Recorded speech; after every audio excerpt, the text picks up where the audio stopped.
নির্বাচনের সুষ্ঠুর জন্য আমাদের লেভেল প্লেয়িং ফিল্ড এবং কালো টাকা, পেশিশক্তি, সন্ত্রাস মুক্ত একটি পরিবেশ হওয়া দরকার। কিন্তু আমরা দেখতে পাচ্ছি এখনও বিভিন্ন অস্ত্রের ঝনঝনানি এবং হুমকি ধামকি থেকে শুরু করে আমাদের এই অবস্থা বর্তমানে রয়েছে।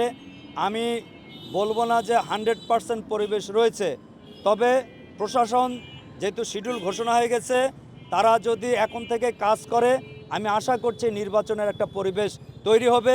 মানুষ নির্বাচনের জন্য মুখিয়ে আছে। উৎসব মুখর পরিবেশে আমাদের বাংলাদেশের মানুষ, নওগাঁ সদরের আসনের মানুষ নির্বাচনে ভোট দিবে। জামাত ইসলামকে দাঁড়িপাল্লায় মার্কায় ভোট দেবে ইনশাল্লাহ। এবং জয়ের ব্যাপারে আমরা শতভাগ আল্লাহ তাআলার উপরে ভরসা করে বলতে চাই, জনগণ আমাদের সাথে আছে। ইনশাল্লাহ নির্বাচন সুষ্ঠু হলে আমরা জয়ী হব, আমরা আশাবাদ রাখতে পারি ইনশাআল্লাহ। আগামীকাল একটি প্রোগ্রাম ছিল আমাদের ছাত্র ও যুব সমাবেশ নওজান মাঠে। আমাদের নির্বাচন আচরণবিধির কারণে আমরা সেই প্রোগ্রামটি আমরা বাতিল ঘোষণা করেছি ইতিমধ্যে। আমাদের এই প্রোগ্রামটি আর হচ্ছে না।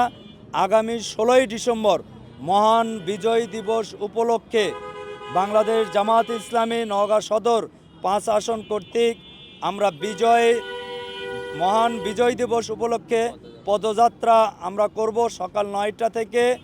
আমাদের এই বালুডাঙ্গা বাস স্ট্যান্ড যে আমাদের পার্ক আছে, জেলা পরিষদ পার্ক, সেখান থেকে আমাদের পদযাত্রা শুরু হবে মহান বিজয় দিবসের। সেই পদযাত্রাতে সকলকে যথাসময়ে আমাদের জনশক্তি কর্মী, শুভাকাঙ্ক্ষী এবং নওগাঁ সদরবাসীকে যোগদান করার জন্য আমি উদাত্ত আহ্বান জানাচ্ছি। সকলকে ধন্যবাদ। আসসালামু আলাইকুম রহমতুল্লাহ।